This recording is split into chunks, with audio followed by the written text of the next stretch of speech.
ہمارے ایک دوست تھے کسی کنٹری سے یورپ کے آئے ہوئے تھے, انہوں نے کہا یہاں لڑکی کے ساتھ لوگ تنہا لفٹ میں چلے جاتے ہیں, کوئی واقعہ نہیں آتا, وہاں ایسا نہیں ہے, وہاں ریپ کے واقعات بہت زیادہ ہوتے ہیں, وہاں یہاں سے کئی گنا زیادہ واقعات ہیں. حالانکہ ان کے لیے عورت کا حصول اتنا آسان ہے کہ ہم اور آپ تصور نہیں کر سکتے, ان کو تو ضرورت ہی نہیں ہے زنا کی.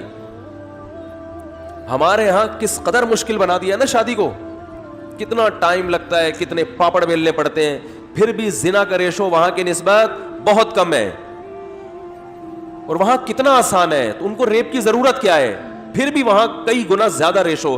وجہ اس کی یہ ہے کہ اللہ کے قانون کو فالو نہیں کر رہے, خود سے بنا رہے ہیں اور ٹھوکریں کھا رہے ہیں. پھر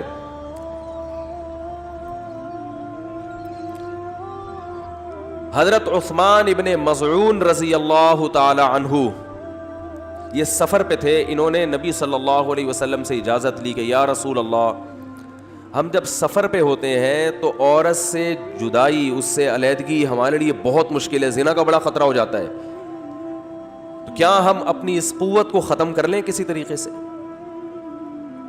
تو آپ صلی اللہ علیہ وسلم نے انہیں منع فرمایا, لیکن ان سے پھر بھی زنا نہیں ہوا. مجھے ایک بات بتاؤ, آج بہت سے لوگ یہ کہتے ہیں کہ زنا سے کم درجے کے بھی کچھ گناہ ہیں جن کے ذریعے انسان اپنی خواہش کو پورا کر لیتا ہے, اور اس سے ہم زنا سے بچ جاتے ہیں. کوئی بھی شخص کسی بھی طرح سے بے حیائی کے ذریعے, جو اللیگل ہو, اسلام میں اجازت نہیں ہو, اپنی خواہش کو اگر پوری کرے گا نا تو زنا میں بھی یہی مبتلا ہوگا. اس کا یہ اصول ہی غلط ہے کہ آپ بڑے گناہ سے بچنے کے لیے چھوٹا گناہ کر لو تو بڑے سے بچ جاؤ گے. زیادہ تر بڑے میں وہی مبتلا ہوتے ہیں جو چھوٹے میں مبتلا ہو رہے ہیں. اس لیے اسلام نے تمام راستوں پر پابندی لگا دی, حتیٰ کہ نظر یعنی بری نظر سے دیکھنے پر بھی پابندی لگا دی, دیکھنے پر بھی پابندی لگا دی. تو اللہ نے جو قانون سازی کی ہے اس قانون میں اللہ نے یہ بحث ہی ختم کر دی. کیا قانون بنایا؟ فرمایا کہ وَلَا يَضْرِبْنَ بِأَرْجُلِهِنَّ لِيُعْلَمَ مَا يُخْفِينَ مِنْ زِينَتِهِنَّ. عورت کے پاؤں میں اگر پازیب ہے تو اللہ فرماتے ہیں اپنی پازیب اتنی زور سے پاؤں زمین پہ نہ مارو کہ اس کی جھنکار کی آواز گلی محلے میں جائے, باہر کے مرد اس کی آواز کو سنے.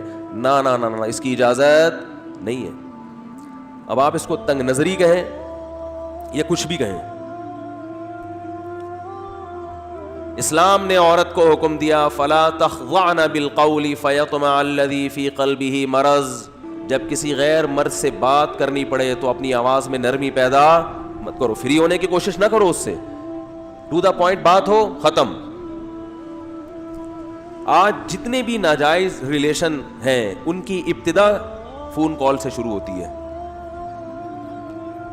لیکن جب آپ ان لبرلز کو بتائیں نا کہ اسلام نے پابندی کر رہے ہیں, یہ اسی وجہ سے مسلمان ترقی نہیں کر رہا, وہ ان چھوٹی چھوٹی چیزوں میں لگا ہوا ہے کہ آنٹی سے بات کرو تو اتنی فری ہونے کی ضرورت نہیں ہے. گورے نے ان تمام پابندیوں کو پسے پش ڈال کے چاند پہ پہنچ گیا ہے. حالانکہ چاند پہ پہنچنے کے لیے کا ٹھرکی ہونے سے کوئی تعلق, بولو بھائی, اس کا کیا اس سے تعلق ہے کہ آپ کوئی خاتون جا رہی ہے نظر جھکا لی, تو کس کا ترقی سے کیا تعلق ہے؟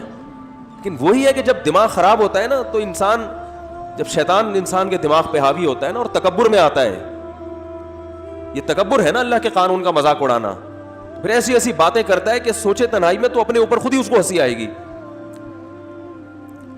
کتنی بڑی پابندی, اپنے زیور کی آواز غیر مرد کے کان میں نہ پڑے. کسی سے بات کرنی ہو آواز میں لچک پیدا مت کرو. تیسری پابندی, نبی صلی اللہ علیہ وسلم نے فرمایا کہ جو عورت خوشبو لگا کے گھر سے باہر نکلتی ہے مردوں کے سامنے سے, اس پر جنت کی خوشبو حرام ہے, او کما قال صلی اللہ علیہ وسلم, اجازت نہیں ہے اس کی. سعودی عرب کے شیخ بن باز رحمہ اللہ تعالیٰ کا فتویٰ تھا, عرب میں ڈرائیور رکھنے کا بہت معمول ہے. انہوں نے فرمایا کہ عورت اگر ڈرائیور کے ساتھ سفر کر رہی ہے تو وہ خوشبو کا استعمال نہیں کر سکتی, نہیں کر سکتی خوشبو کا استعمال.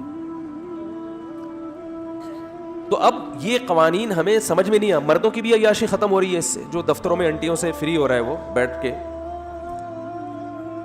سالیوں سے جو بیوی کو اتنا لفٹ نہیں کرا رہے, سالی آ جائے کسی کی بشرطے کہ وہ خشک سالی کا شکار نہ ہو. بعض سالیاں خشک سالی ہوتی ہیں نا, خشک سالی پتہ ہے نا, قحط کو کہتے ہیں, قحط زدہ نہ ہو تو وہ بیوی سے زیادہ کس کو لفٹ کراتے ہیں؟ بولو نا بھائی.